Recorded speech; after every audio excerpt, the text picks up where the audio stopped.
the Chinese civilization. This Chinese civilization established the civilization and it is known as China's sorrow. Why? For what reason it is known as the China's sorrow? So in China, the China sorrow, why it is called? Because of Yellow River. It is also called Huanghe River. Huanghe River is also known as Yellow River. Yellow River Valley of China. So it is titled as China sorrow. What's the reason here? When there is heavy rainfall in China, it gets flooded and it used to destroy the life and property, agriculture crop. So always the people are in sufferings and in sorrow. So they titled it as China's sorrow. And there are two dynasties. According to the archaeologist here, the evidence, this China was ruled by the first dynasty called Shang dynasty. Later, Zhou dynasty. In Shang dynasty, the ruler was called Chiang Kai-shek. He was a ruler for Chinese civilization. Chiang Kai-shek was a ruler for the Shang dynasty in Chinese civilization. And this was ruled in the period between 18th century BCE and 12th century BCE under Shang dynasty. This Shang dynasty developed a wonderful culture till 14th century. And the Shang dynasty, it ruled for a very short period, and the neighboring dynasty that was called the Zhou dynasty, it came to power. And this Zhou dynasty, when it started to rule, it followed the traditions of Shang dynasty, traditions and culture of Shang dynasty, which it ruled for 250 BCE. The Zhou dynasty, when it started to begin to rule this dynasty, the kings allotted the portions of land to the officials, means for the cultivation of crop. During this period here, the Zhou dynasty, there were battles also was going on. What was the cause for the battle? China was well popular for a kind of drug called opium. Opium was well known, cultivated in China. So there were a number of battles taken place in China. They wanted this opium to be given in the sense of trade. Other nations, they required it, but China was not ready. And so only the Zhou dynasty came to power.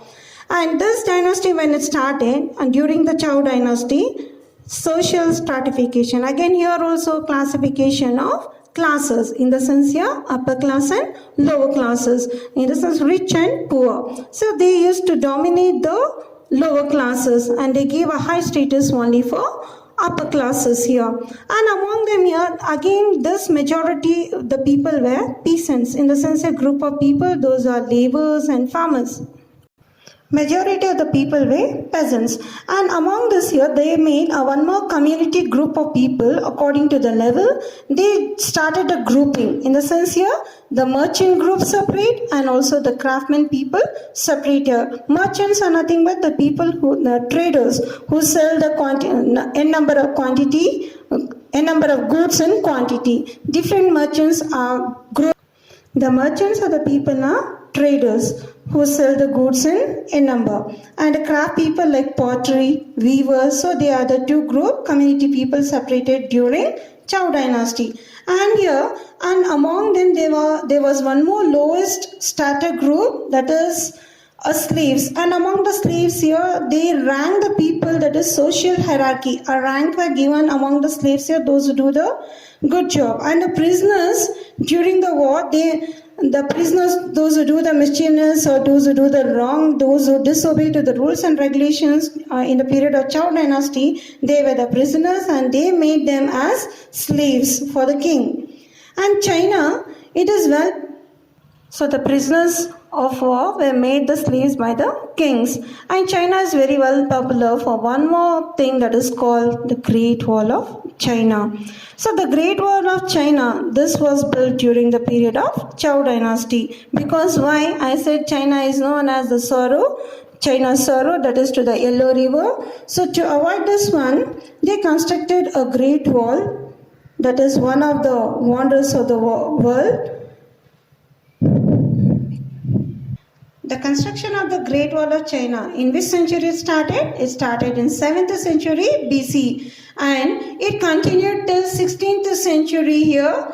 The worn-out parts were repaired and strengthened, and the work was completed. It stretched more than 5,000 kilometers, and this is one of the 7 wonders of the world. And here, during the period of Shang dynasty, in the sense Chiang Kai-shek, the Shang king spent the time like in the sense here by conquering. They used to have the battles, as I gave the reasons, that is for the opium, a kind of drug. Like we say now, we had the drugs in form of heroin and so many. So from where it has come? It is from China. So where they started to have the trade of opium here after the Shang dynasty, the people came to know it's a kind of drug. It can be used, and export and import started for this opium here. So here during the period of Shankai dynasty, that is the Shang king, they spend their time for the battles here, and the soldiers, how did the soldiers enjoy in the society? The soldiers during, so hence the army was in prominence, and the soldier enjoyed. The soldiers of the Shankai dynasty played an important role in what way? They enjoyed a dignified place in society. The soldiers wore in the sense here bronze helmets, metal armors, bronze dagger, axe, bow, iron-tipped arrows, which they used, which was found during that time here. And the people of the Shankai dynasty, the main cultivation was only agriculture. They know only cultivation of crops here, leaving that. They don't know any other occupation. And here, they had a well-organized system of irrigation. In the sense that they know the best method of irrigation. In the sense here, now we have the well irrigation, tank irrigation, drip irrigation. During that time, the people, they know how to cultivate the crop and the system of irrigation, water for the plants. And these people, they started to grow plenty of rice. So rice was a staple food during their period.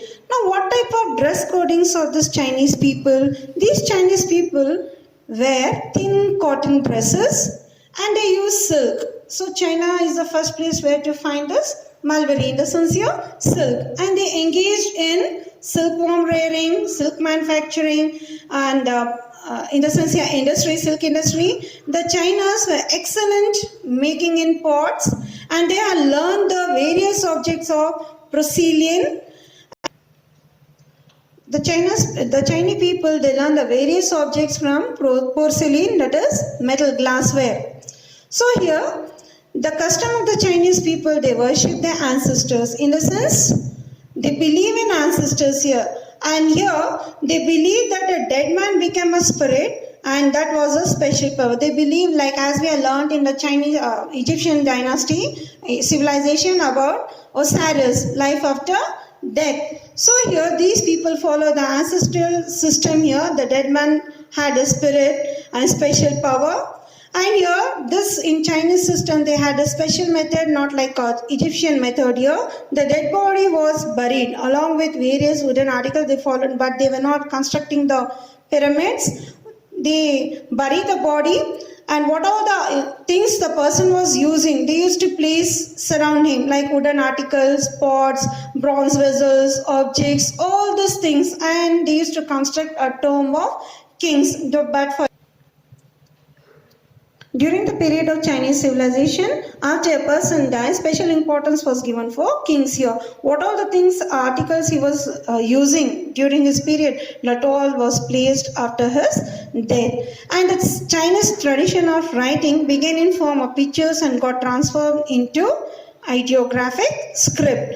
The writers used to write on silk, bamboo, porcelain and a great wall, and an exceptional contribution of this culture. So when we go through the Chinese civilization, we'll come to know more and more of the culture. Still we can see the China product, right? So here the China, during that period where they are famous and they are more talented, and in India we can see mostly the China product here. They are more cultured, more tradition, more talented. I hope children you follow this topic. Thank you children.